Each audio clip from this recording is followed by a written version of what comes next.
Okay, it's 9:30 and we have a work session, so I'll call that to order. And we have guests in the house, the Gossman Group. So we want to move right into master planning. Okay. All right, we're kind of getting this queued up, so. Okay. But I can kind of give you a few comments before we get started. Yeah, and if you could introduce everybody you have with you and Yeah. the process Absolutely. would be great. So Craig Gossman with the Gossman Group, Megan Caralambo with the Gossman Group, Hardy Hartzell and Mike Arnold with Encompass. They're our engineer partners on this initiative. So we've been spending, thanks to Charlene and her team, a fair amount of time putting together drawings and data and doing walkthroughs with John. John's in the house too. And collecting the information. So it's taken us a bit longer to do that than what we initially thought we would have to take. Just because drawings weren't there, we had to find some, we had to invent some. We're still actually creating some, as a matter of fact, because we couldn't come up with all those drawings. But we're almost there to where we have all that compiled. We've gone through we've gone through all the buildings on some quick walkthroughs, and then Mike Arnold and Reed, his mechanical engineer, have gone through, I've been with them on one trip, and then they've also gone through the buildings themselves individually. And we're trying to put some assessment reports together on all that. It's a little, not overly technical, because this initiative is not about trying to get down into, making sure every door's got a doorknob on it, but to try to get the big picture of what we think, giving you information so you can make informed decisions in years to come. So that's kind of what we've been doing, and we've got some representation of that in this. We weren't going to show you every building that we've been through at this stage, but at least so you'll get a taste of what that is and how we intend to organize the document. So right on cue.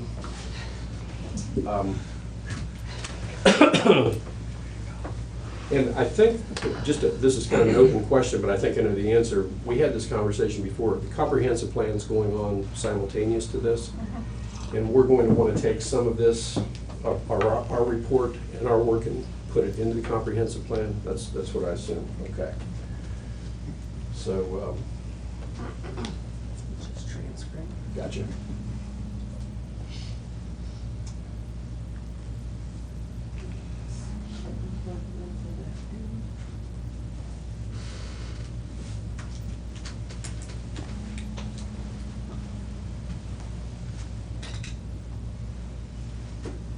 It's been a great summer to check for leaks on roofs. Yeah, how's that going? What's our bogey there? You don't want to know. I don't know.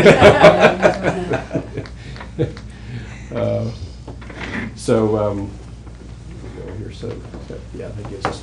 So, if you recall, we broke our proposal down and our approach into phases, and the phase one approach here is to do the data collection and put together building drawings and try to get these assessments pulled together. So that's kind of where we are. The original building drawings over on the left that you see is kind of a list of all the buildings that we're asked to assess. And we're staying away from the Justice Center and the annex, because those are obviously brand new buildings, and there's not much to assess on those. So we're still working through that list. Some of those buildings still need to have some diagrams at least put together on them. But we've got most of this under control at this point in time. We're also trying to make sure that we have some sort of a common presentation format with those, because we get some of the drawings we received are in working drawing form, other ones are diagrams. So we'll make sure that it's easily read. And then so far on the site visits, as I say, we've been through been on several trips up here collectively, and then some individually, and gone through most of the buildings for the audit information. Phase Before two. you jump away Yep, from yep. the plans and the drawings, where are we at with cataloging those? Maybe this is a question for John or John. Where are we going to have at the end of this a digital format or some central location where all of our drawings are, so we can pass that on to future commissioners? Well, we'll have an appendix with this that has the drawings in it, but it's not a real-time working kind of file. I mean, that So it's not like you can go in there and start to digitize all those and have actual working access to them. So I'm not sure if I'm on the same page with you there. We'll have them cataloged, and they'll be in one place within this document. And then the formatting of them, I think, would allow you to do that fairly easily if you did want to go that route of turning them into more of a working document. And I have all of them, everything that we have available to us, we have scanned and it's in a Dropbox, and John and Stacy have access to those scanned files as PDFs.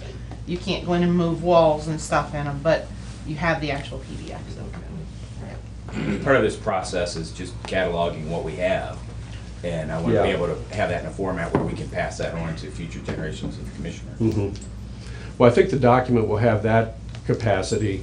If you wanted to get into real detail with those drawings, they would have to be in some sort of a working drawing format, whether that's AutoCAD or some other form. But and as you know, we're in the early stages of this, so we'll be able to share with you, what we're doing with this. And if there needs to be more done with that, then maybe we can talk about it, or we can figure out a way to move into another direction with that. So we've got two other phases here, our facilities on the strategic development.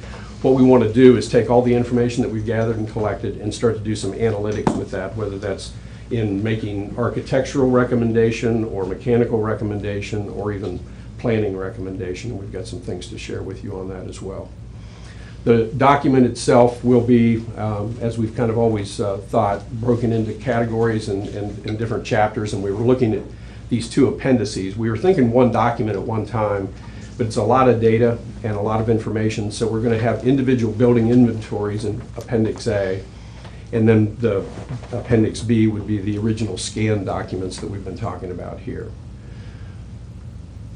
So in the Appendix A, you're going to see these broken down into the downtown, the farm, and then the outlying buildings that are not on either of those campuses. This is kind of a draft of just what that table of contents will be and how those drawings will be organized. And then within each of those on the building inventory, there'll be a kind of a brief location map of where it is, photograph of it, some of the key highlights of what our findings are, and then we can start to layer more information into this as we go through. So this is just to give you an example of what all the buildings will have in that document, in the appendix. And within that, then, there'll also be the floor plan or floor plans. And we're trying to work out a matrix where you can kind of have a scorecard that very quickly gives you some the highlights of those buildings, in addition to the reports. Because we started putting all the reports and all the walkthroughs, it just gets to be overwhelming in terms of the amount of information. It doesn't make a whole lot of sense. So that's kind of where we are in formatting, and I think, Charlene, what we'd like to do is after today give you everything that we have in some of the format that we're working on, so you can kind of see the breadth of what that is, and you can share that with the commissioners. So in addition to that, we're also trying to just kind of kick the tires, if you will, about some of our own personal assessments of these places. There are obviously two campuses. One has a very rural character on the farm, and the other being in the downtown, more of an urban context here. So as we've been traveling through buildings and walking between spaces and looking at just how things work, we just have some initial thoughts on that I think would make some sense to just kind of share with you, and then talk a little bit about it and see if there are other things that we want to try to do into the future with this. So just to properly characterize this is just brainstorming, or is this just findings, or? Yeah, this is initial thoughts. This is kind of brainstorming things that may not even end up in the final assessment. It's just kind of a way for us to share with you our first thoughts about as we've walked through these buildings, walked through the campuses and so forth. Okay. And Mike, he's in the midst of completing his assessments, and he's got some things he could probably share too here on just a couple of buildings, just initial thoughts. But as this matures, we're going to put those into the document in some more of a formal way. So looking at downtown, I think it's evident that's an urban character. We think that the buildings really speak well to that in terms of their contextual relationship. It's not like you're spread all over downtown, so they're very reasonably close by. It seems to function as a campus as you start to see how the buildings relate to each other. we think that there's an opportunity to really strengthen the feeling of a campus, and it might be even through small little things like placemaking elements, wayfinding, signing, some of the qualities of a campus that we don't see evident here right now. But things are in motion. I mean, the Justice Center is brand new. The green space out there is going to take on character as well. The East Green Park, I think, has really helped create that quality of a campus, even though it's not your property. It's part of the public realm and works really well. And then, Commissioner's Building being right. I don't think it'll go on the TV screen. Oh, gotcha. So this corner, here's the East Tower, and here's where we are right now. This seems to be a little distant, but not unrealistically distant. But this area and has some opportunities. We want to talk about that, and I think that came out even in the parking and traffic study that we did with the city. So we'll get into those things later, but we think there's an opportunity there to maybe consider redevelopment of this corner over time, if it made sense to do so. So on the opportunity side of things, really a couple of things here. I mentioned the Commissioner's property, but also the East Tower opportunity. I have no idea what Mr. Cano, the owner, has in mind with that. I know that there has been discussion in the past, because we were part of those discussions about trying to do something jointly with the city or even other uses that were private and not public. But it's a tremendous building. It has great visual power, and it really does kind of key in this quality of campus. So whether it's mixed use, public, private, or all public or all private, we think that building has a lot to say with how the campus starts to get knitted together. On the wayfinding system, we were impressed with the fact that the city and the county came together and created this kind of common graphic for the entire. I think that's very impressive. I don't see many places doing that. So knowing the power of how that's worked out and the value of that brand, it might make sense now to start thinking about maybe taking that and putting it into some sort of a wayfinding signage system, so that the buildings and relationships to parking and all of that start to come to life a little better. It just kind of knits it together a little bit in a more strong way. But I think the urban context of the downtown campus is terrific. Out at the farm, we've been spending a lot of time going through buildings, trying to understand what's going on in there. The ag building is disjointed, and there's some conversation to have about that. But the other buildings, we're trying to really assess more about how much storage does each building deserve, or how much storage does each department deserve. And we've had some conversations about that. And I know there's a kind of a record-keeping plan that you're trying to follow, and I think we want to come back and revisit that and talk a little bit more about it. But as it relates to initial thoughts, that first thought is there just seems to be a lot of storage that doesn't seem to be, I mean, I know individuals know where that storage is, but it's not in one central place. It's kind of spread out. Some of the environmental conditions aren't the best for some of the things that it's trying to house as well. But I think, just generally speaking, from the big idea of driving onto the campus, it doesn't feel like a campus. It's a scattering of buildings that have taken on their own personality with their own parking lots and their own, in some cases, even own access. So it doesn't feel very cohesive as a campus. It feels very disjointed. It's kind of ironic that the gateway into the campus just kind of screams incarceration. So Don't mess with us. yeah. Welcome. What do you want? So, but I know how things evolve like this. I mean, it's almost like in the farm itself, right? I mean, we need a chicken coop, we go build one. We need another barn, we go build one. And so how things got positioned on the site out there probably wasn't given a whole lot of thought about the idea of the visual intent of what that was. It was more purposeful about, well, we'll build there because it's closer to the road, closer to town, closer to access. So I get all that. But I think there's some things there that we can do to kind of help strengthen the appearance of the campus, let's put it that way, and the function of it as well. So I think those are things that we want to as this matures and moves along, we'll come back to you with some other thoughts about all of that. Again, the wayfinding and signing, it's confusing for visitors, I think. I mean, it was confusing for us because you just drive in and you really don't know what is in anything. There's no identification of buildings. These are the departments that are in here or anything like that, in most of them. So I think that just having some sort of a wayfinding system like you would enter a downtown or enter a college campus or anything else, it would start to give the visitors a little bit more direction of where their destination might be. So a long list of opportunities here, and some of these things may take shape and some may not, but just starting at the top, the trail connections.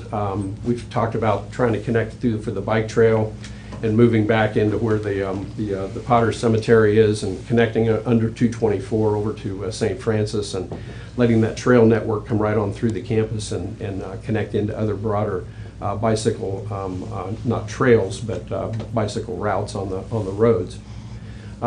It may be that, you know, because of the location of this and the potential of all this ground, understanding most of it would still remain agricultural leased farming land, there's still a lot of ground where we could start to introduce some trailheads, gathering space for visitors, make it more interactive as a place for bicyclists or nature lovers, or even coming to the Opportunity Park and things like that.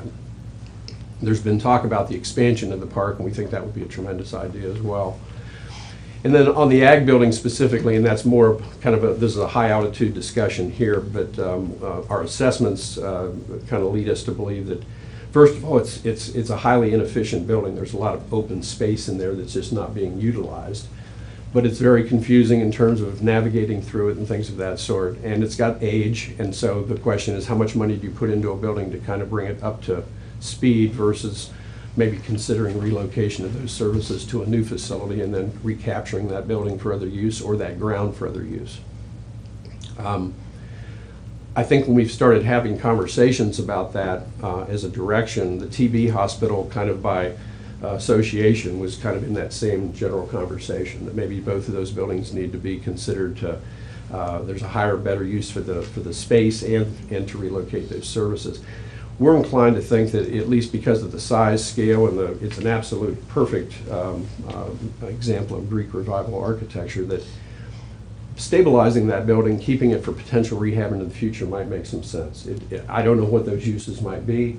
I don't think it really functions well as a storage facility because it's already tight in space. It probably doesn't function well as an office facility. But as this farmed property, if this direction of having it more user-friendly and more open to visitors and more uses on site that might entertain that, it might be nice to consider that building as an adaptive repurposing for something that's in that category versus an actual functional office space.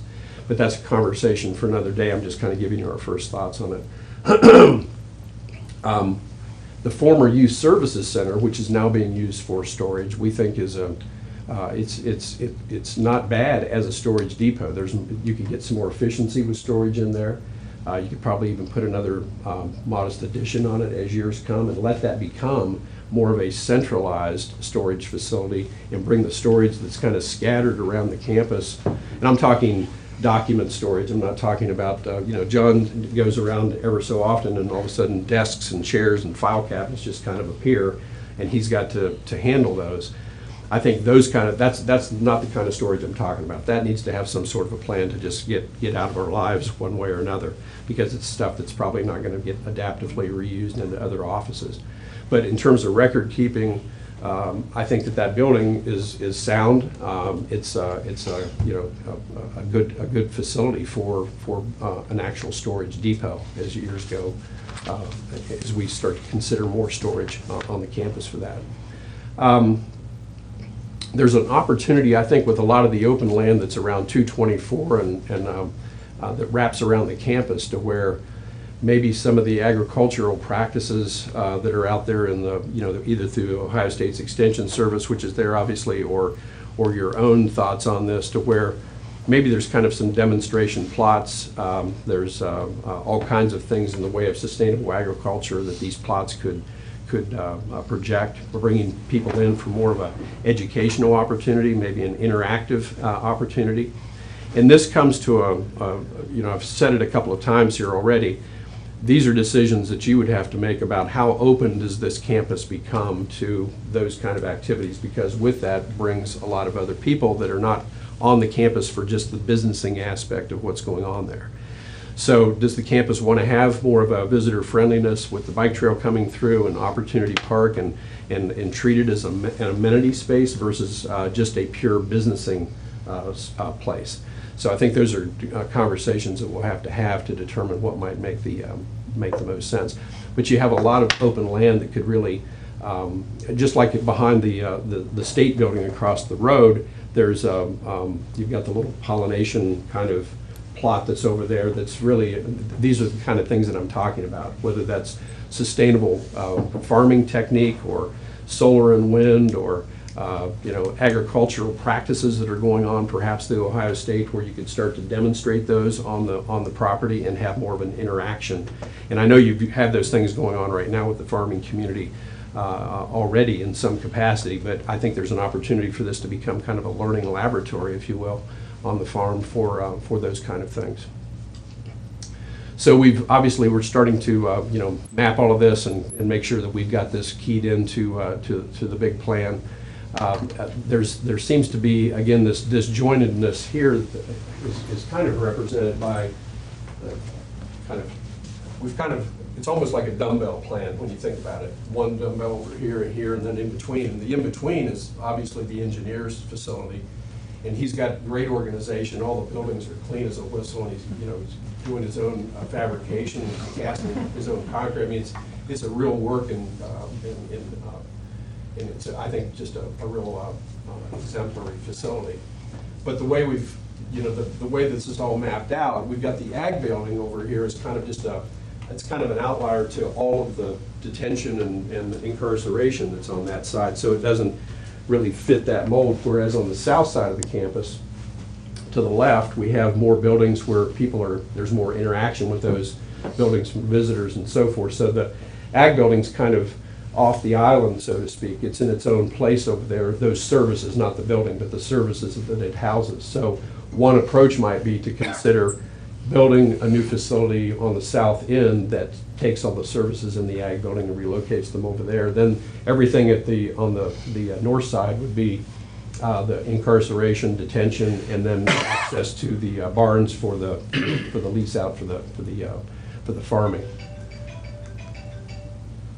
So this is just kind of a diagram that speaks to some of that, where along Township Road 151, State Route 100, and 224 being over there, the buildings are set back for the most part. There's only one building that really creeps out closer to the road, so there's this natural kind of green space that's around there right now.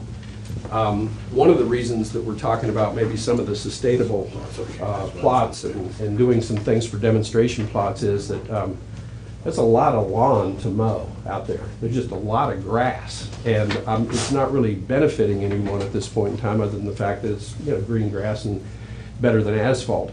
But I think if you started to look at more of a sustainable landscape program, you could probably cut back on maintenance, cut back on the lawn, and create something that actually has an interactive quality to it that could be, we think, user-friendly for visitors coming to the property. There's already talk about, as you know, your Opportunity Park perhaps to expand, how that might work and relate to all of this along the road and the trails and so forth. We've got some thoughts on that. I think the big idea here is to try to put as much landscaping and screening, kind of soften the appearance of the jail. I mean, these are all necessary components in our world, but when we're bringing people onto the campus and kids and interaction and all of those things, it might be nice to have a little bit more screening of it. And kind of, create more of a gateway feel to it to enhance that versus just the real rawness that it has now. Some other land uses, and this is very quick because there are other opportunities on this, but as we see it, these are sizable areas where either other buildings or expansion or things might happen within that south part of the campus right now. And then we took the liberty to kind of steal some leasable farmland here to kind of say, does this want to complete itself geometrically and maybe provide opportunities to link in trails and some of the adjacencies there so that it would feel better and function better. So when you start to lay the trail network into it, we think that it would be safer and better so that there's no confusion if the trails could kind of work around it instead of through it. And so this way, if we did borrow some of the ground back here, we could make a straight connection in, and maybe the trail system starts to work around the edges. So it's not in, there's a lot of traffic in here, buses and cars and so forth on a daily basis. And I don't think it would be a great place for the family to kind of find a trail on the street and ride through here. So we could create a nice, safe way for them to get around. I think it would be beneficial to them as well as the function of the campus. But there may be opportunities on this trailhead to come over and, you know, go into some of the demonstration areas if we've got that kind of activity. And then a question mark in my mind still is, if the ag building services are relocated to a more functional and efficient building, what does then become of the ag building? Does it just go away? Does it, do we start to maybe clean it up and trim things off of it and actually hold it and retain it for another use? Or does it just go away and that becomes another plot for some other use? So there's a lot of questions in our mind about what that might become, and I think that's going to take more dialogue and kind of an understanding of what the bigger picture plan would be. Because if we're going to relocate kind of the people services and customer services to the south, we probably wouldn't want to replace that building with another building right there that kind of does what it's doing now. It's the services in there are completely disconnected from any of the other visitor services that are onto the south side. And I guess this becomes philosophical as well, and maybe functionally, how does this what can we do to enhance the workplace environment for the people that are actually there? And that's a broad, I mean, that could be everything from, you know, I need a better light in my office to I'd like to have a gathering space in the middle of the campus where I could actually go meet my friends and brown bag a lunch around some sort of a focal point or a piece of water or something.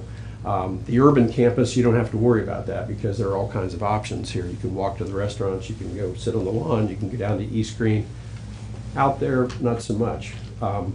So in some of the conversations we've had with people, I think it's not working anybody into depression, so don't get the wrong opinion, but I think they just see that maybe the place could be better if the work environment was a little healthier, felt a little better.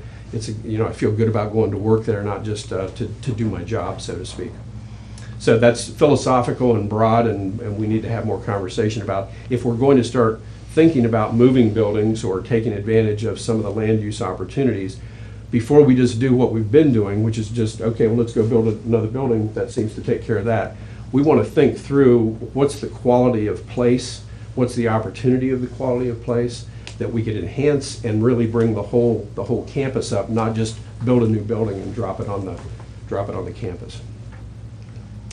So that kind of brings everything together that you just saw there, kind of a bit of an eye test here, but you kind of see the red being future land use opportunities, the green space being kind of the buffering and perhaps demonstration plots and some of the things that we're thinking about there, how to maybe enhance the gateway around all the detention and incarceration that's gathered right at the front door, and how the trailhead might even work in Opportunity Park down here, because this seems to be a great place to bring people, again, not bringing them into the campus to get to the trail, but staying to the edges. I just think that would function a lot better for people as well as the campus.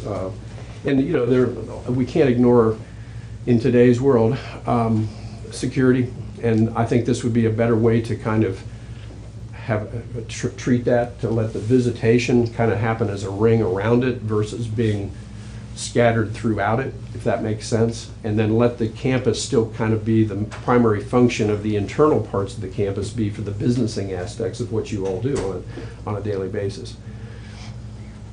So those are kind of first thoughts on you know what we've been talking about. I kind of skipped through on the building side of things, but if we've got just, what kind of time are we on here? Another minute? 10 o'clock. Good. Mike, I don't know if there's anything you just wanted to say about, just pick a building that you've been through and, kind of treat it as an example, but I know that you and I have talked about a lot of things as we've gone through the buildings, and there's probably some overall categories of things like ADA and sustainability and functional energy systems and things of that sort, but you might just give a few thoughts on what you've been seeing as you've gone through. Yeah, well, most of the buildings are aged, of course, but some of the main things that I've seen are more safety issues with guardrails where they weren't required when the buildings were built, but they are required by today's code. And the function of the buildings has changed. It's not been documented by the uses of the spaces in some areas.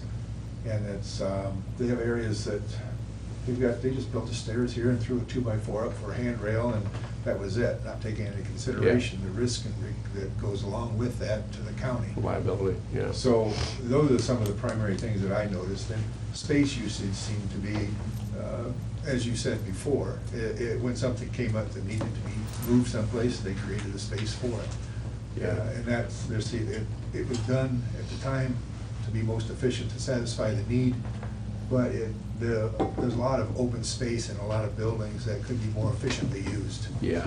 You said something when we were talking the other day that really resonated, and that was that if you look at all the space, just aggregate space in terms of square footage that you have on all the buildings, and then you start to do a ratio of space to people and function of office, you have more space than what you really need to have for the function of offices. Because you've got, as you said, you walk in, somebody might have an office half the size of this room. So there's something to be said for that, about trying to drill down to what that efficiency should be. Yes, that's correct. So any other first thoughts about? Well, I'm right in the middle of it, and so I'm Yeah. still documenting Yeah. and photographing, and John and I have about 3 or 4 buildings to go through yet downtown, and Yeah. and we still have to go through the old youth detention facility. But all in all, I mean, it's just, everything's makeshift. Yeah. It's just inefficient, and getting into places and understanding where you're at in the space in some of the buildings is very difficult. Yeah, yeah, it's the ag building especially. Especially the ag building. You go into that, Yeah. you walk through the corridors, next thing you're walking around, you came around to the same office you were in before, and you Yeah. go up the stairs, you come in the back office, and The it's very basement difficult to know basement's who an you're- interesting place in the ag building. We always do a head count before we start walking.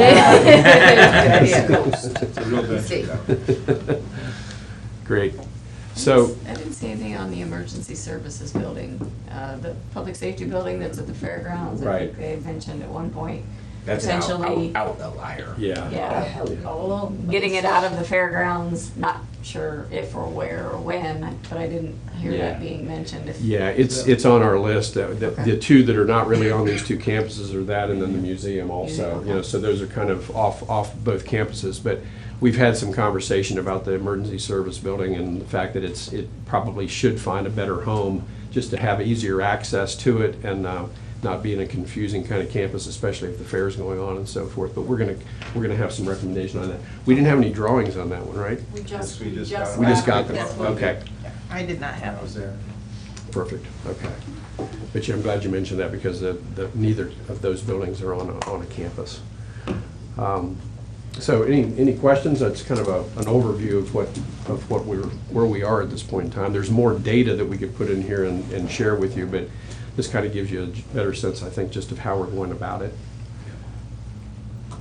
Like, yeah, you Just kind of give us an overview of the next steps, work, timing wise. When you come in again, what will you be talking about, and then finally, where will we be? Our next step is to, let me go back to on the buildings especially. Because the campus kind of high altitude planning, that's not going to take very long to document. But on these individual buildings, I think this is where we're going to be spending most of our time now, with the assessments being pretty much completed.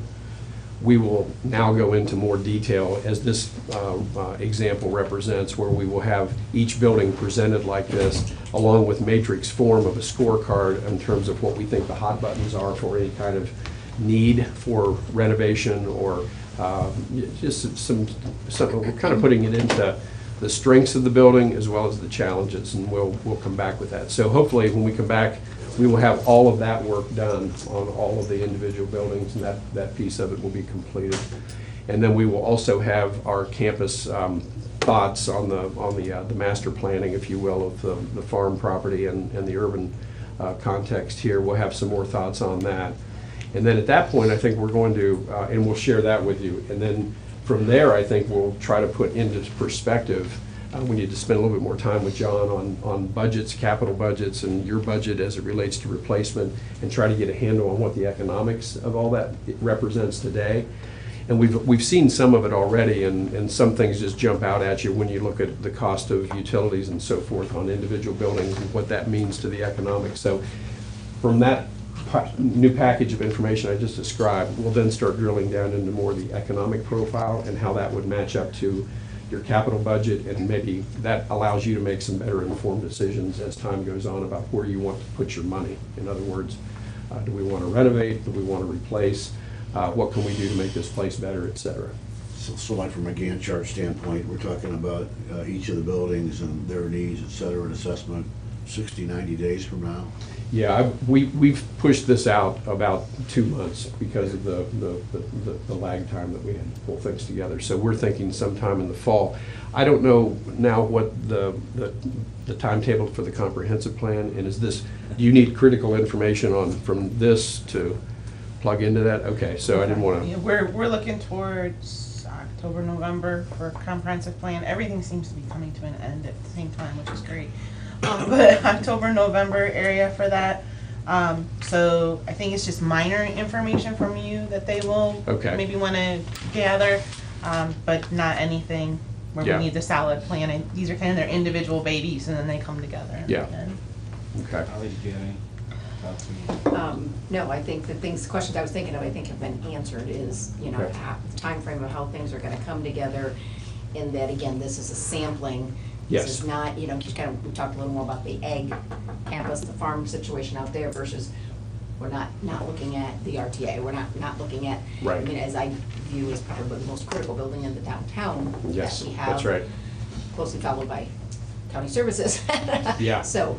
Yeah, and we have thoughts on that as well. I mean, we've talked to John about that, about the RTA building, some of the initial thoughts that we have, but it's not here today. I'd like to let that marinate a little longer. Yeah.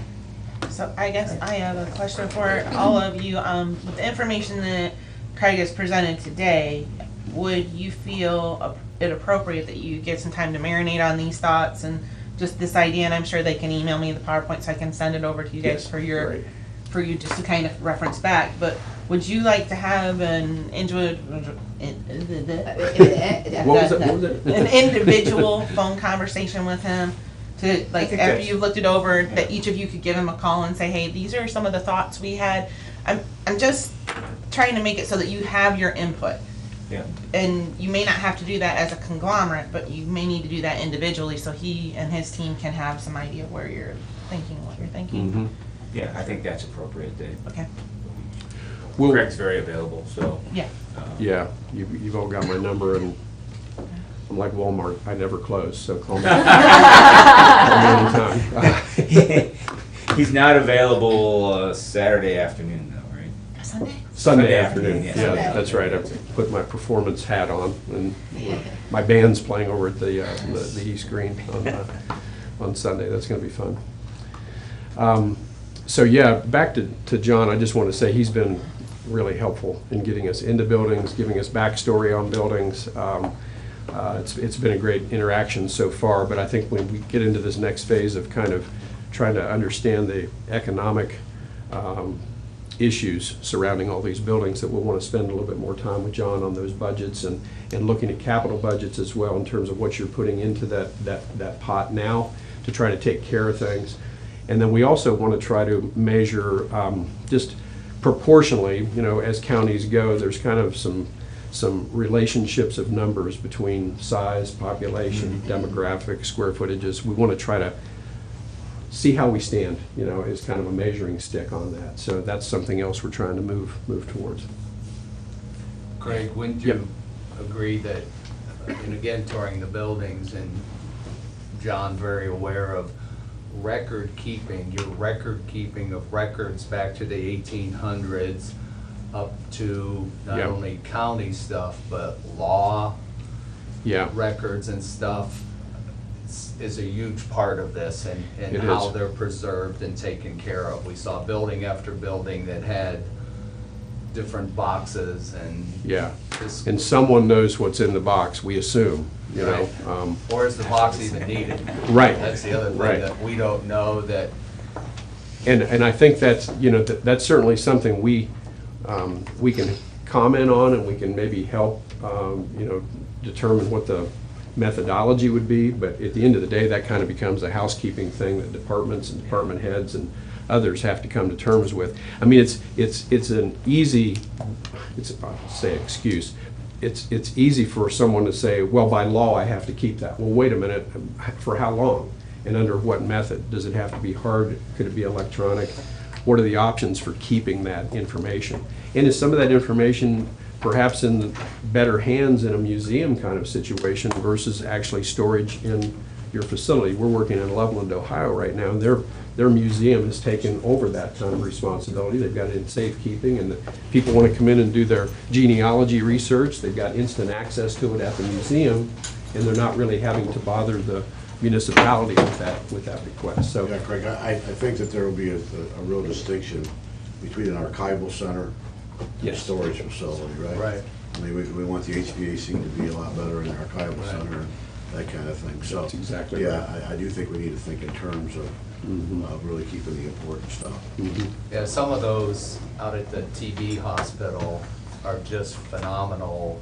Yeah. Handwritten ledgers Yeah. that really do need to be in a museum Yeah, it's a shame, someplace. 'cause, that you know- They're like artwork. When we stored it over at the facility that's now gone, you know, some of that was,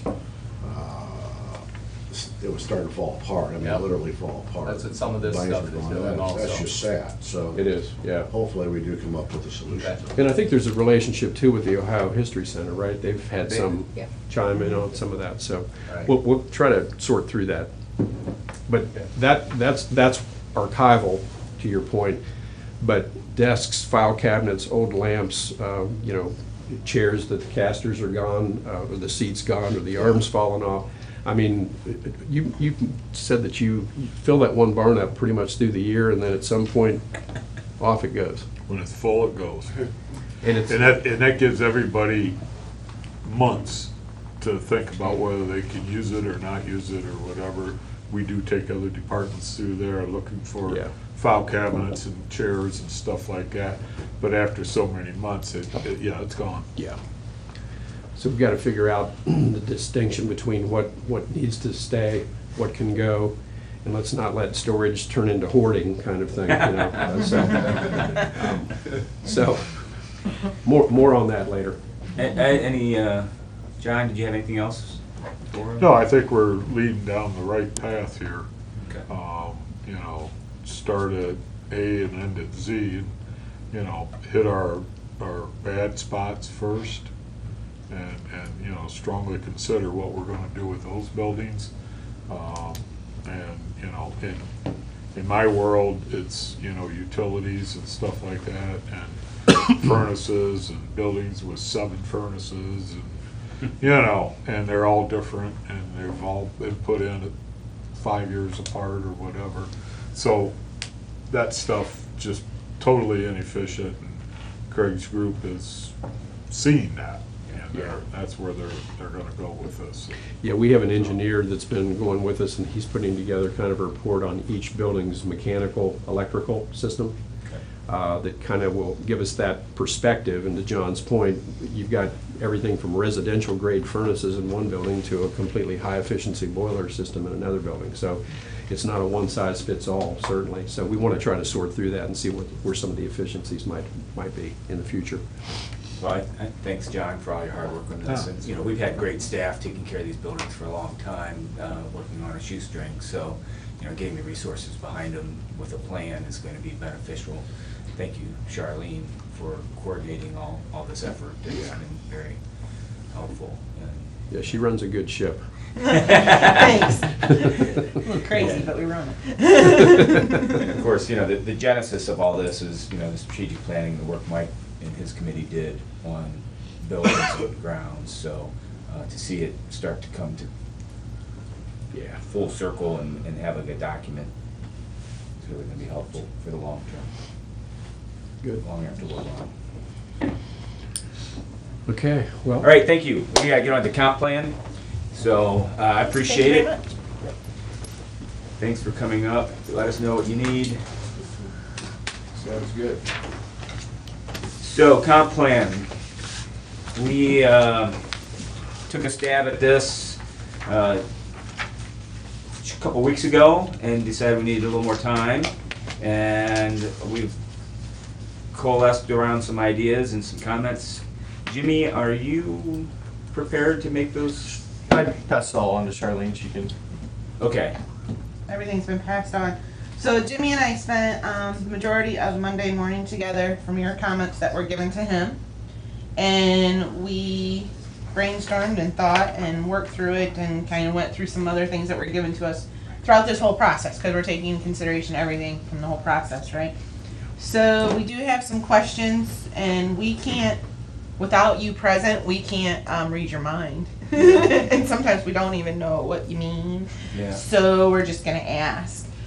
We did do some rewording on a couple things, but I think that was the intent, was that you guys did some wordsmithing, and then Jimmy and I just put on the brain cap, those thinking caps, and said, let's wordsmith it just a little bit more. Maybe instead of identifying, it needs to be investigating, because identifying would be an action step, where this is a plan, and the plan is to say, these are the things we would like to do, and then it's somebody else's job to take on the action step, right? So we did do a few things like that.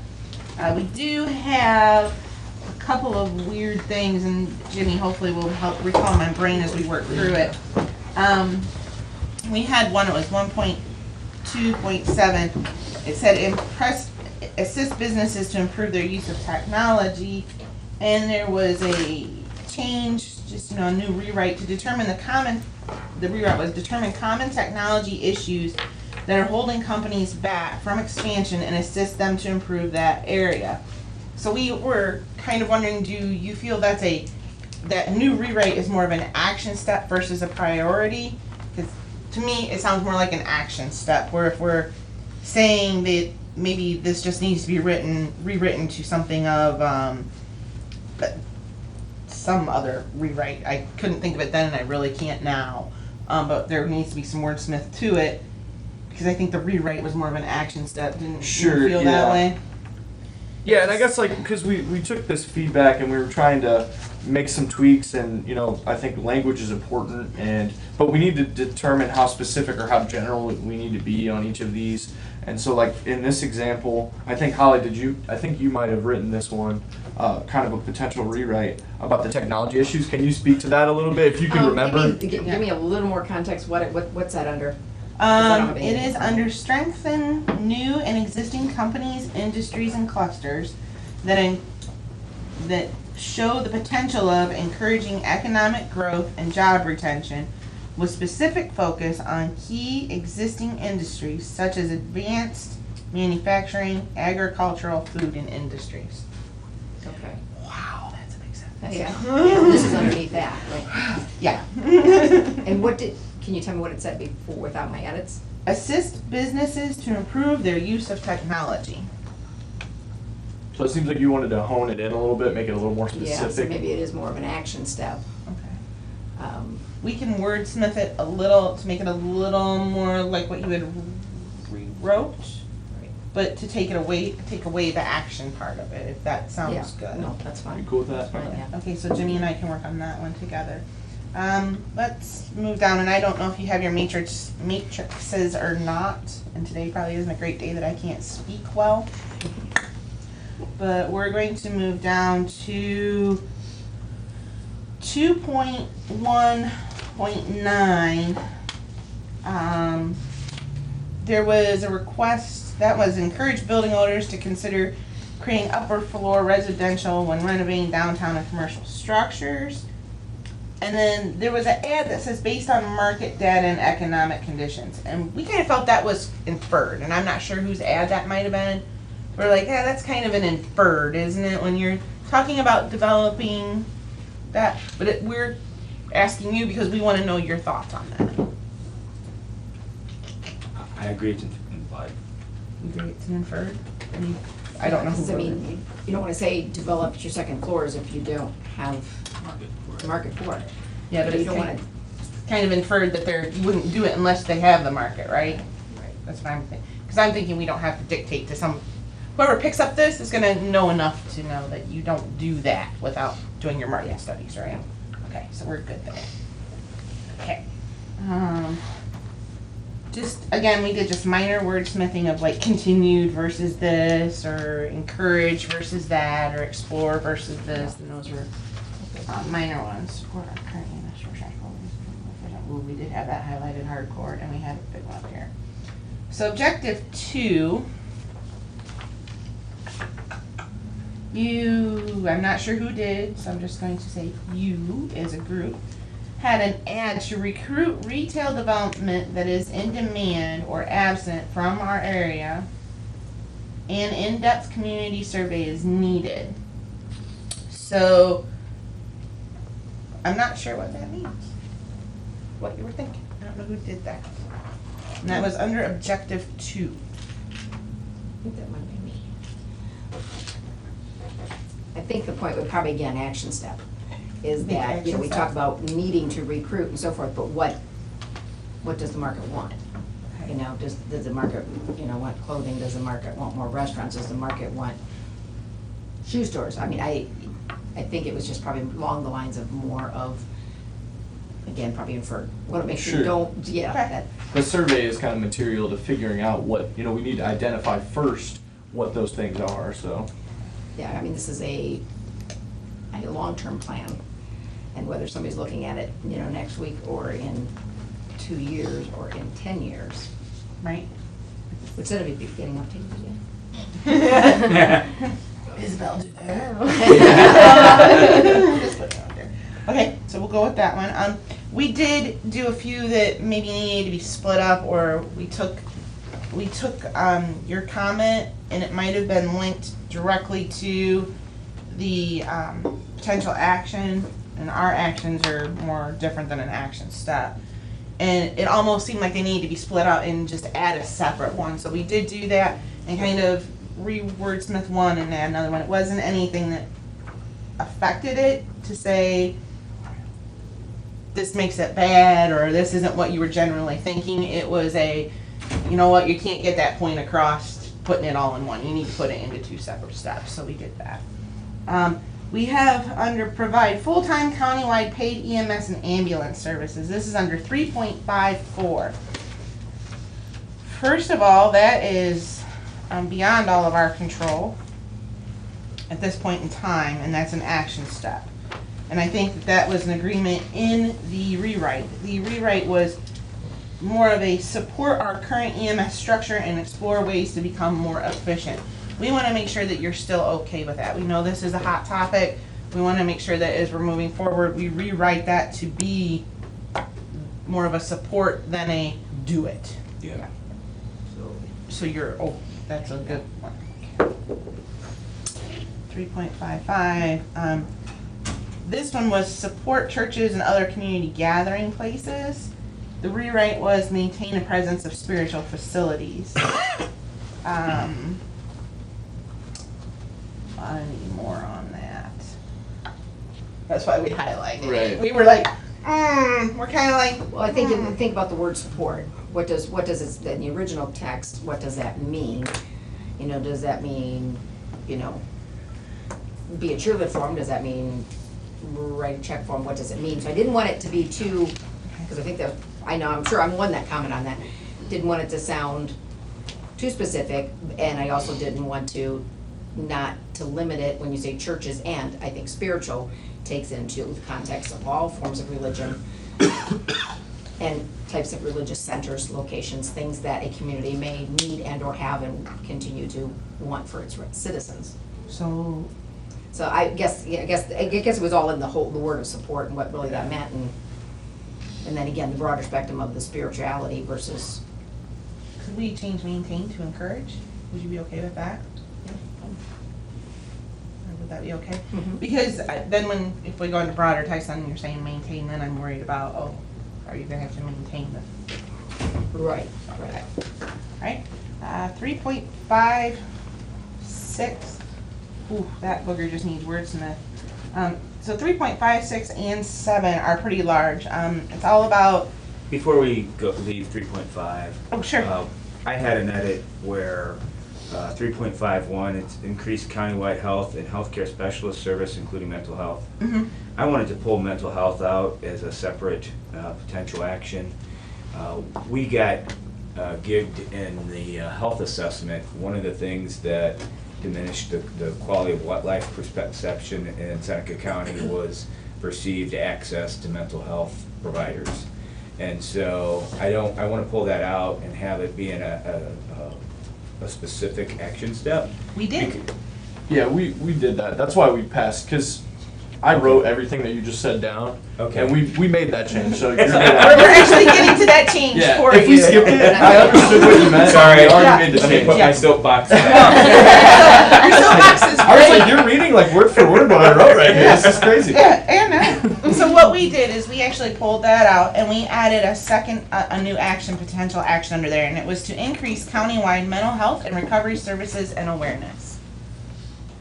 Good. So we gave it its own step because we read what you wrote, we took that under strong consideration and said that needs to have its own step. We agree. So we drew it out of the first one and gave it its own little step. All right. That satisfy your? Yeah. It's just very highly reflective in our health assessment, and we fail there relative to our peer 88 counties, so.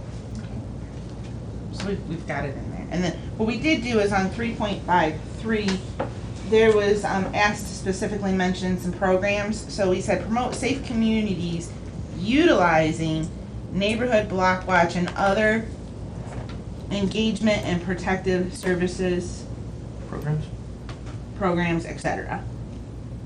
So it's all to, it just says promote the safe communities, but utilize the services that are available to you as well. There's a blueprint already there, so we can build off of that. That's kind of the idea. Not to interrupt. Yeah, we've got 2 minutes. Okay. They're gonna call us, so that phone could go off at any time, I just wanted to make sure we knew that. Okay, so Don't panic if that. we need Yeah. to, We're about done. okay, go into regular session here too. The one that we had the big question mark next to is objective 5.4.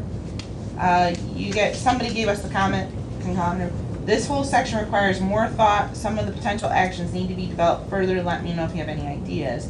Was maximize use of existing airports and rail networks for economic development and ensure safety, local accessibility, reliability for area residents.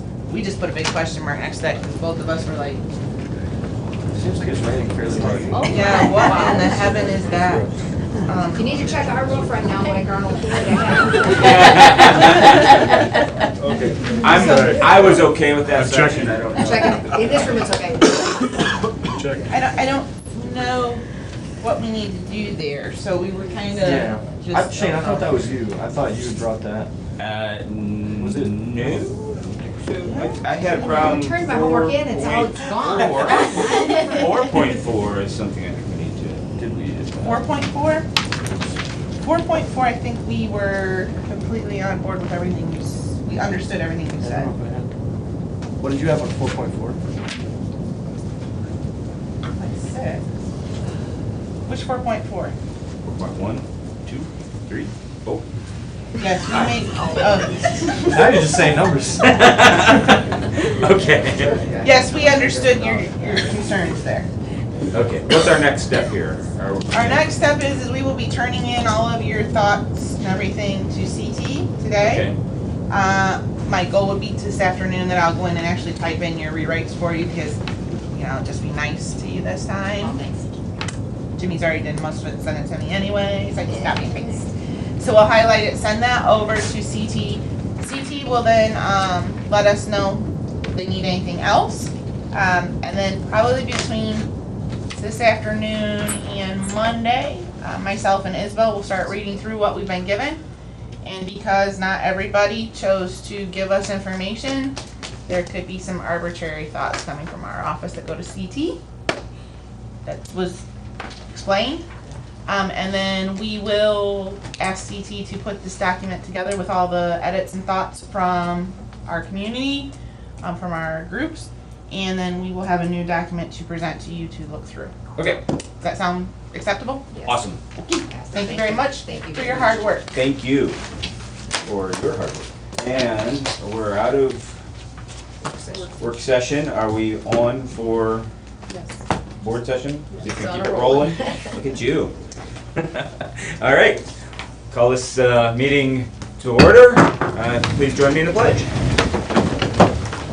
Allegiance to the flag of the United States of America and to the republic for which it stands, one nation under God, indivisible, with liberty and justice for all. That. Roll call. Good morning. Good morning, hold on 1 second. Okay, yes, we're just calling to order. Okay, go ahead. Commissioner Thomas, Here. Commissioner Kirchner, Here. Commissioner Stacy. Here. Very good, good morning. We have all three of our commissioners who ran wild and resolution. Great. Then, resolution 18-01, matter of physical assessment for 2019 for the Huron County, Huron and Seneca Joint County ditches maintained by the Huron County Ditch Maintenance Program. Whereas Huron Soil and Water Conservation District administers the Huron County Ditch Maintenance Program by agreement with the Board of Huron County Commissioners and the Huron County Engineer.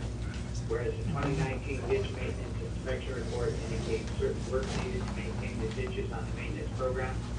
And whereas the Huron Soil and Water Conservation District has recommended to the Joint Board of Huron County and Seneca County Commissioners that the following assessments be collected at level maintenance work scheduled in 2019. Central Turner, number 104, 11-920, 10%. Backlund Stockmaster, number 108, 11-780, 10%. And Madison Creek, number 147, 11-970, 5%. Now therefore be resolved that the Joint Board of Huron and Seneca County Commissioners are in agreement with these provisions and that these assessments be certified to the Huron and Seneca County auditors to be collected on the 2019 property taxes. Do I have a motion? Huron County, Terry Booth. Make a motion. Shane Thomas, Seneca County, second. Thank you. Any discussion? Is it raining over there? Yes, that is. It's good. It's a good year to maintain ditches and waterways.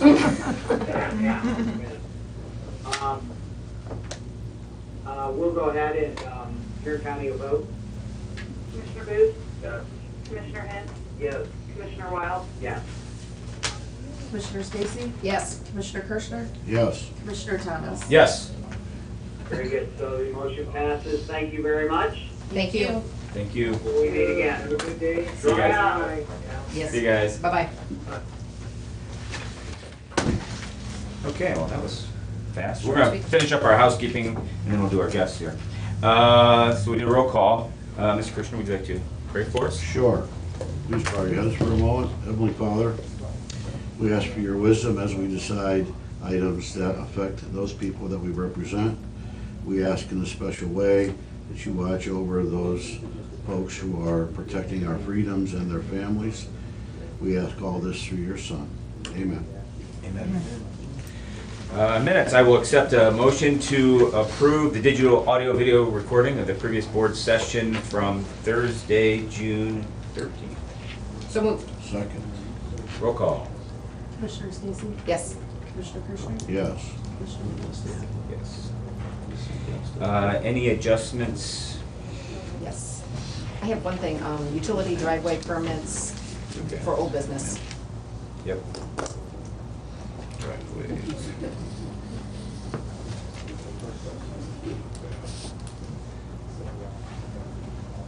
Okay. We have guests. Would you like to introduce our guests, Mike, and have Sure. them go? And Sure. then they can We have a couple of gentlemen who are taking on, who have a little lobbying group in Columbus, Ohio. I don't think both of these guys worked for Congressman Jordan in the past. Mike, did you? No, just Ray. Ray was on Congressman Jordan's staff, Ray Ankura, and Mike is assisting Bill Reineke right now in his campaign, I know. So why don't you guys kind of tell us what you do and maybe why you're here? And can you find us any money to do some of the things we wanted to do in the plan? We'll do our best. We'll do our best. No, thank you, Commissioner. As you said, my name is Mike Ditto. I'm partners with Ray Ankura at Highbridge Consulting out of Columbus, Ohio. And we have approached Commissioner Kirschner on the possibility of doing some work for the county. We have a lot of experience working with the county, and I know you have been down this road before, so we're not putting a formalized proposal before you today, but I served for 15 years as a staff member in the Ohio House of Representatives. Started there as a low-level page and worked my way up to Director of Communications for the House and all of the House members, as well as ending my tenure there a few years ago as Chief of Staff. We have a lot of experience doing good work for our folks in capital budgets and working through a variety of things and being visible partners for your community. Ray has a lot of experience doing that at the federal level, serving as Congressman Jordan's Chief of Staff for more than a decade. So as I said, we're not here for a formalized proposal today. We wanted to at least introduce ourselves to you. And at a later date, in the next few weeks or months, we'd like to meet with the commissioners individually, one-on-one, and talk to you about what we might offer for the county and be good partners with you and help you to be an additional voice in Columbus. And we'd welcome that opportunity here in the future. So thank you for the time. I would just echo some of what Mike said. So in our firm, I don't lobby. We have some like political consulting work that we do. It's about 50-50 split as to what our firm spends our time and energy on. So Mike and another one of our partners would be really the one implementing. I guess why I'm here is because of from Congressman Jordan's office, my relationship with the county and with all of you, and how much I appreciate that relationship, and I would not even want us to engage, I guess, if I didn't think we could do the job. And I start from a place like understanding that you've hired kind of government relations folks in the past that you've not been happy with, and I totally get that. And that's why I wanted to start from the place from, what would your expectations be, in getting a better understanding of that. I guess I know we can do this kind of work for you, and I know our customer service would be much better, and I'm willing. So that's why we're here, I guess, is to say we would appreciate the opportunity to engage in that conversation with you all to see, is this an investment you would find worthwhile? Types of services that we can talk about with you are, just really, one is the information, helping bring you all the information in more of a real-time way, not just reading about it in the newspaper, but the specific information that's happening in state government that would impact you. Two, trying to identify some opportunities for you all to really benefit from the investment, whether it's, we talked about the master plan. Are there going to be opportunities at the state level through the capital budget or through other programs that would benefit that you otherwise wouldn't have been aware of? That's where kind of investment in our sort of firm helps bring those opportunities to light. And then thirdly, I guess, I think this is important too, helping streamline your communications to state officials about what are our needs, what are our concerns, helping you get the doors open that you might not otherwise be able to get open. So that's the conversation that we want to have with you all, and that's why we're here. Well, I would say, the original purpose of trying to get something done was the fact that we were actually, in practice, the definition of insanity when it came to lobbying over a number of years. We tried it the same way for years and years and years, and really didn't get any great results. So, As a matter of fact, the private industry in many specific cases has lobbyists who are looking specifically at their concerns and attempting to create solutions to resolve any concerns folks have. I think that, I know that CCAO, County Commissioner Association, has lobbyists, but none of them are specifically for Seneca County or for Tiffin or for Fostoria or for any of the little villages or the townships. I believe that we need to have some representation, and I believe we need to get ahead of the curve by knowing what's coming up as opposed to going in and asking for the scraps after we already found out what's happening. So the process is still the same. I think it's imperative that we consider this. We may have chosen the wrong firm the first time, but I'm confident with these guys. So I hope you consider at least having a conversation with them and talking about the possibility of giving it a shot for a year. So that's my input. Sure, I think, having some individual conversations and giving some thought to it is fine. Absolutely. Conceptually, how do you interact at the state level with a board of 3? Do you work off of resolutions, or do you work off of consensus? Or because it's not any guarantee that the 3 of us agree, and on any particular issue, what might be a priority at the state level. So how does that interaction work? That's a great question. I think that the most important thing that we can do is be visible members of the community to you, coming to your commissioner meetings, talking to you individually, because you're right, there probably will not be every instance where you're all going to agree on everything. So if you felt comfortable that a resolution would need to be passed in order to adopt a majority opinion of the commission to advocate on behalf of something, that would be fine, but we'll work with whatever confines that you would set up as members of the commission. So we all agree that 224 and 53 ought to be 4 lane. Can you get that happening for you? We'll start working on it right away. Yeah, and there's been times when we've disagreed with CCAO as well. Sure. Because they have urban and rural counties, and sometimes it's a one-size-fits-all kind of policy, and it doesn't benefit us. We've had disagreements with, we're great friends with CCAO, Sure. and Holly spends a lot of time As are we. working there. Mhm. But there are times when the policies just don't align with what's in our best interest. And I appreciate you helping me make the point, because Yeah. I think that these guys can specifically concentrate on the needs of Seneca County and/or a specific township for us, and be able to know about programs that we wouldn't have, unless we dug awfully deep, wouldn't know existed unless they were able to bring them to us. And there's really a trend because of that very fact that groups like CCAO, which are wonderful, they have great people there and they're a great organization, that individual cities and municipalities, counties are headed down this road because you have people that can be individually focused on the needs for this community. Yeah, you're right. That's not unusual. Not at We all. used to say in the banking business, people represented how Bankers League represented Fifth Third, they didn't represent the community banks, So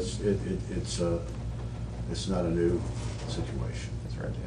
Good. And one thing we can guarantee is we're going to have a new state representative and a new state senator. And that's So- true. That's That's exactly right. That's good. That's going to happen. Are they gonna involve the cities too? I think the last time we did the contract, the cities paid a portion, well, Tiffin City paid a portion. Right. I don't think Fostoria was able to at the time. Is that I mean, it may or may not be part of what they come up with. I've had some conversation with the mayor, but, he, like me, believes that it is a good process, but it might be difficult convincing city council, right? You got a couple to convince here and 7 to convince there, so we'll see. Have you built a client base yet? Are we there yet? Are we picking up some counties and cities? We have a good, we have a good, like I said, our firm does about half political work and half lobbying work, and the lobbying work we do is largely in the state of Ohio. some legislative lobbying, some executive lobbying, and then executive lobbying, meaning agency and administrative lobbying we do in other states as well. So we do have a good list of clients. Okay. We do not have anybody on our client list that would be a conflict with the county. Right. All right. Thank you very much for coming in. You guys don't need to stay for the rest of this stuff. It's pretty rote. Okay. 10:30, 10:45. County Administrator report. Sure, got a few things. The 108 Jefferson Street has officially been signed off and closed, keys handed over. Thank So you. there's one less building that we have, so, we told the poor juvenile probate court can't park there no more, so. Yeah. Back to the parking. But we do have the check that was dropped off and keys were handed over, so. More money and less building. Yep. Yeah. Good. Yeah. And, It's a step in the right direction. I'm assuming we're just gonna put that into the, capital improvement fund. So John, can we cut back on staff since we don't have another building? Sure. Which one of us three would you like to be? Good answer, Bob. I mean, I'll take this afternoon off. It's sunny out there, why don't you go? Yeah. For it. No squeegee the sidewalks. Landscaping, they are completing this week. Actually, I think they were done yesterday. So rain hopefully will help with that. I think it looks pretty good. I haven't heard any positive or negative yet, so. I think it looks great. And I do want us to look at that front corner where the standpipe's at, but that's. Oh, yeah. Holly and I took a trip around the building Monday or Tuesday or whatever day it was, and it was almost done, looked good. Yeah, it's done. We did a walk around this morning with the contractor. Good. Okay. Public safety building, the security system, they started on that yesterday and pretty much got all the wire pulled yesterday, so that should be wrapping up pretty good. We're hoping to get that done before the fair, but we'll see how that goes. I pulled a sales tax this morning just to see where we're at since it was the 20th, because the last report I had was just for May. June's came in, so it looks like we'll be sitting at 51% on the sales tax, so we're doing okay. Which is about where we should be, right? That's where we should be, yep. Perfect. I think that's all I had. Oh, one other question, forgot, mental health and recovery services. Tanya used to work for our office, so she knows of the programs we're in with our energy savings, the consortium with gas and electric. She had asked if their building, since they are part of government, if their building could be added to our contract. We reached out to Palmer Energy, and they said as long as they didn't have current contracts that would need to be broken, that they could come onto our consortium if we would allow that too. Sure.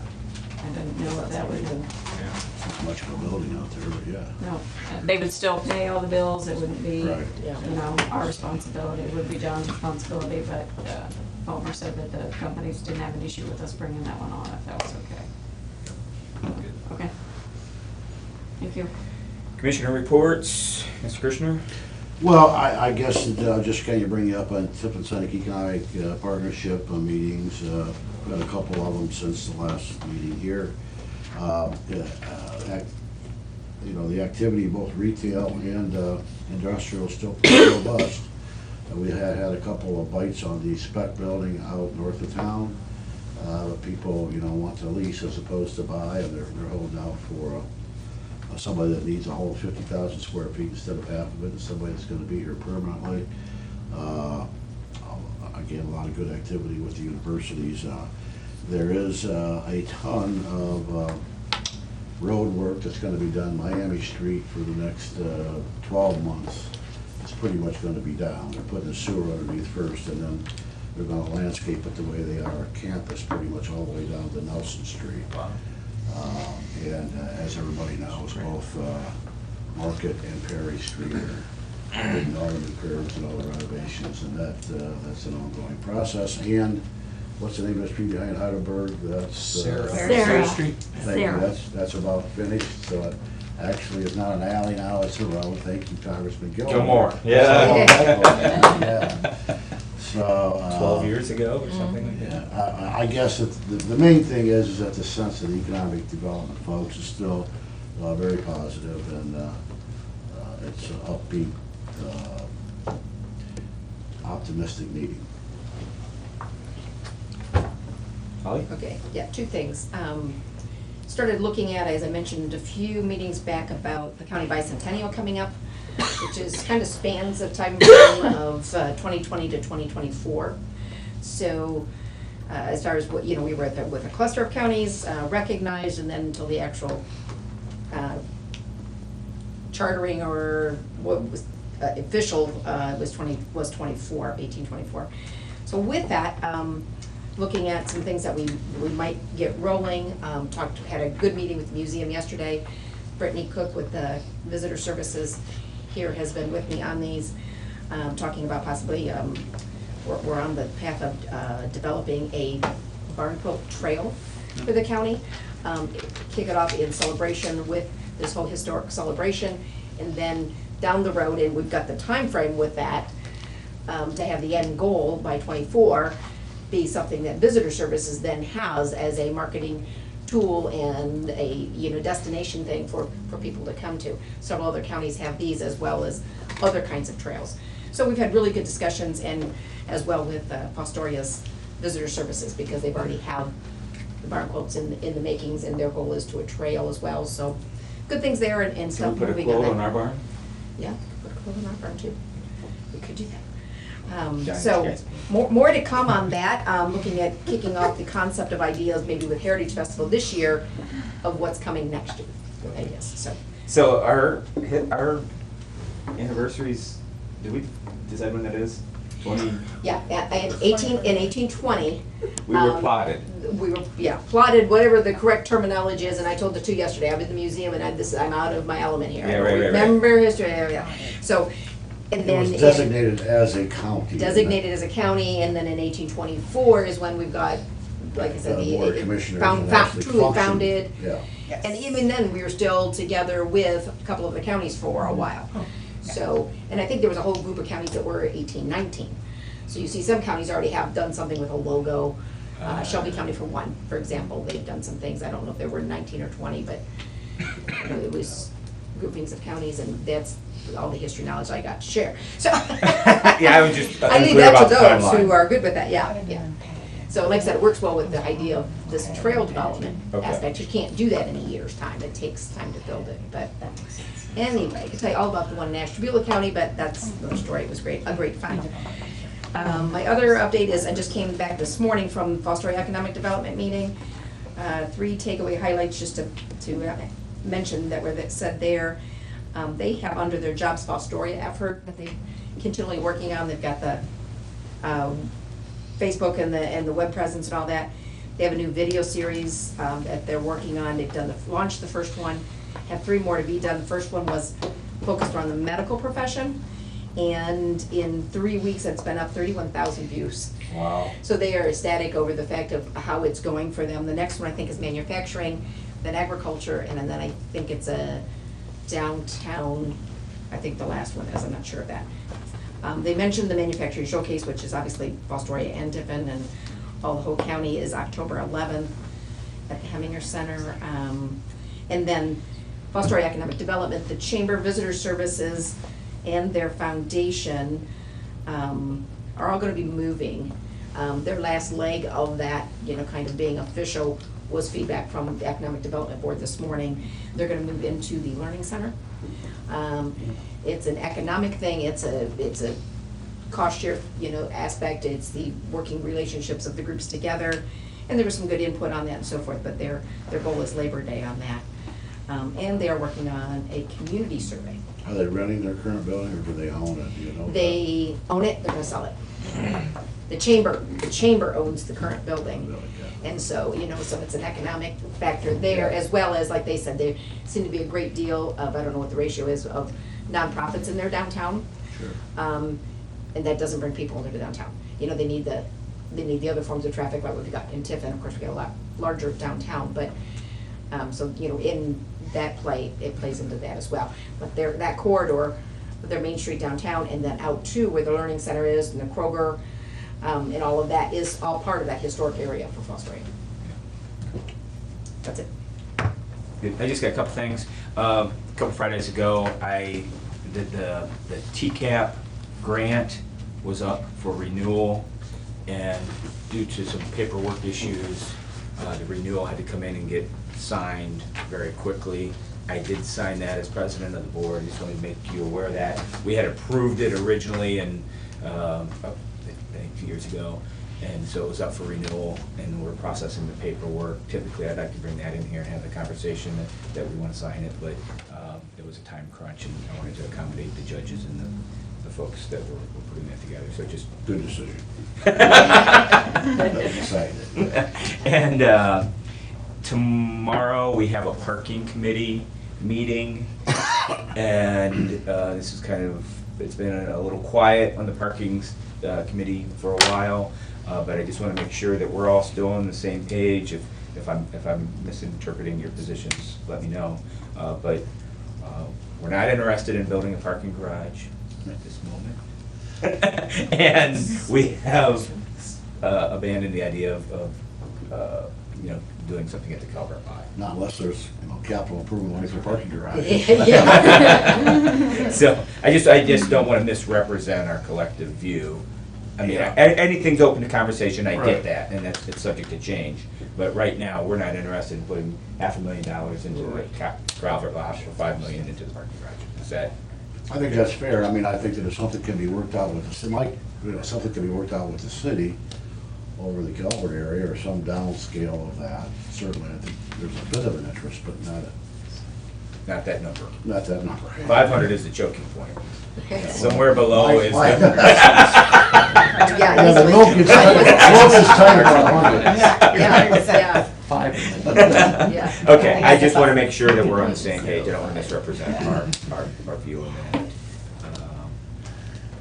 I will tell you one last thing, and I should tell you, because both Amy and from TSEP and Audrey, who's the newest member, Audrey Flood, have done a great job. Oh, she is? Yeah. I didn't know it. I was going to praise her, and I didn't know she was here. Have done a wonderful job for us in putting together some proposals for potential Christmas lights. Okay. I don't know that it's going to happen this year. I don't know that it's ever going to happen because it's extremely expensive. But I've got to give them a shout out for all their efforts and the fact that they're working hard on it. And I hope that we get something done this year and something better done next year. But we continue to look forward to it.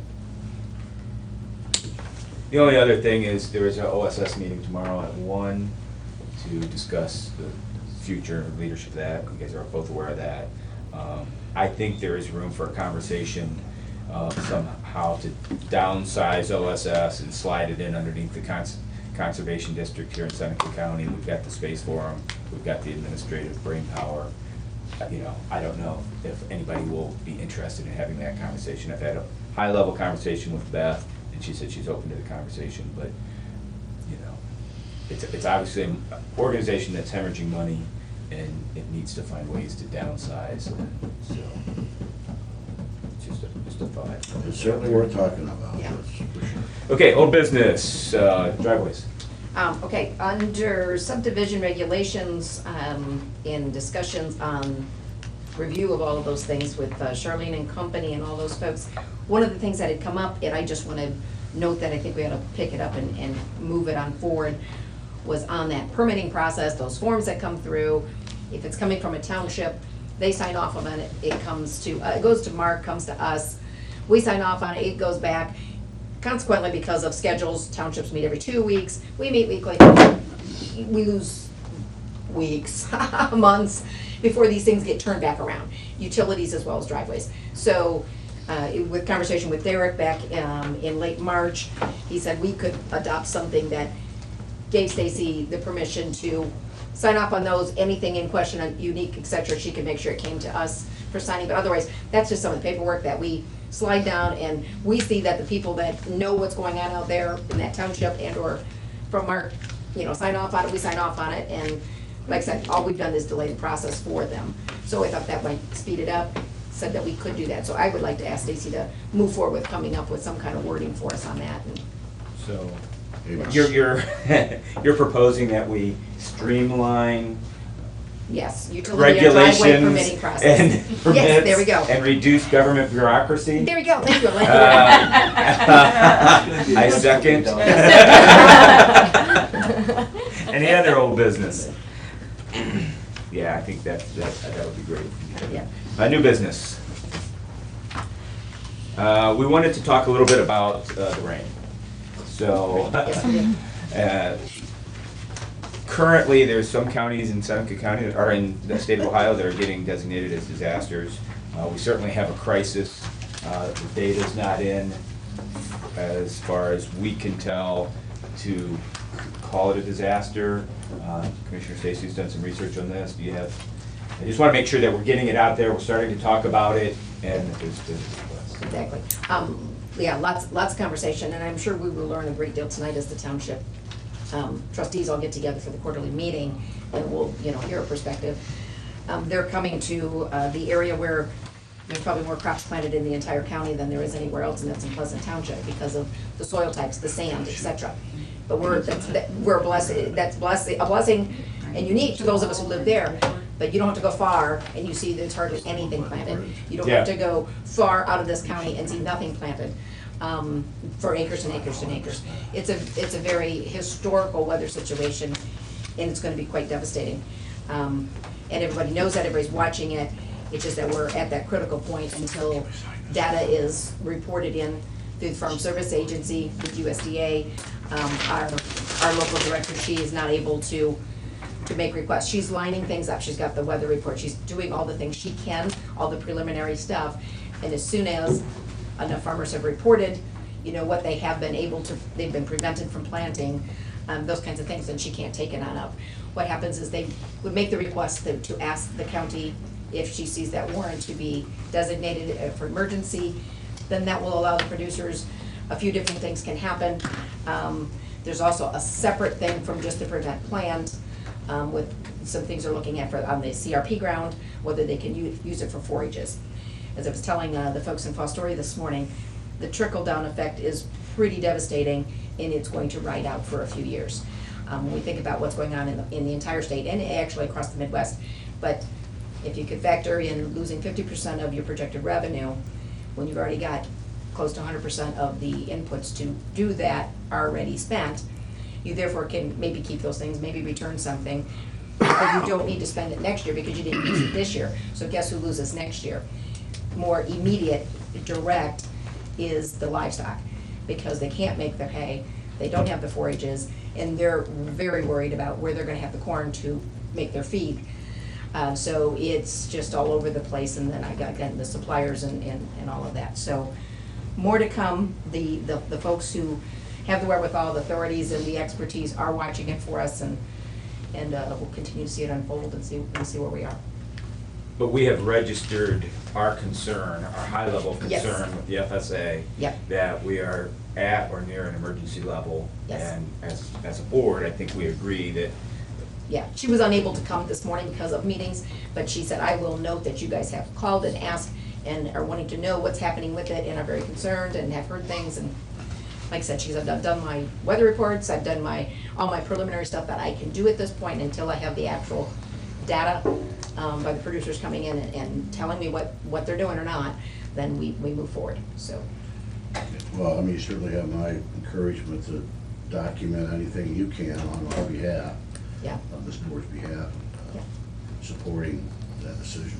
Yeah, and my understanding is if a county gets declared, the contiguous counties also get in, whether it's the same level or what, with that as well. So if we didn't, and Sandusky County did, for example, we would be part of it. If we did, then they would be part of it. Because, it just, the county. Doesn't stop. Mother Nature sees no distinction, 'cause- Yeah, just the taxing authorities do. Yeah.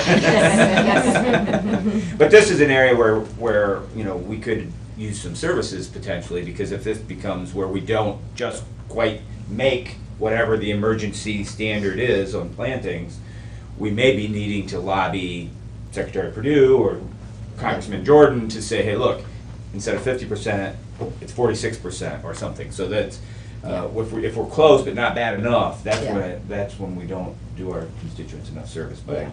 by advocating for our position. Right. Thank you. You're on, Stacy. Okay, I only have No action one. required, right? Nope. One financial request, this is the request of the treasurer's office. Their annual treasurer's dues increased this year, so she's asking for he's asking for supplemental appropriation for $96.72 in their other expense line for the treasurer's office. I have a resolution authorizing the 2019-2020 technical specialized consulting agreement with Local Government Services LLC on behalf of the auditor. This is the one we kind of set aside last week. Yeah. And Julie, I got some information from Julie and forwarded it on to everybody. This is one they've had done for quite a few years now, so unless you had any more questions, that's what that one was. My resolution recommending the designation of emergency planning committee for Seneca County. We just had to change it because of our emergency coordinator. Obviously, I think Adam was on here before, so we had to get it changed to John Spar. They did change. Ed Olam's still the president. I got elected vice chair. Laura Wall-Robinstein from the health department has taken on the secretary. Mike Place, information coordinator, and then emergency coordinator's John Spar. I have a resolution entering into contract with DLZ Architectural Services for the, it says the health department, but it's for the county services building. It's for the ADA accessibility, the entrance, the design for that outside of the side of that building. I have a resolution approving the bonding company for the bond for Kathy Oliver, appointed as Executive Director, Children's Services Probate Court, term expiring June 23rd, 2023. She also has a bond appointed as Executive Director of Children's Services, term expiring June 23rd, 2023.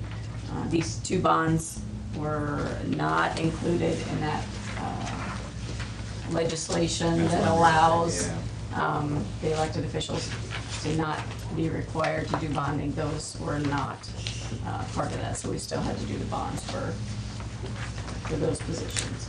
So those are all the resolutions I have. Move for approval? Second. Any discussion? Roll call.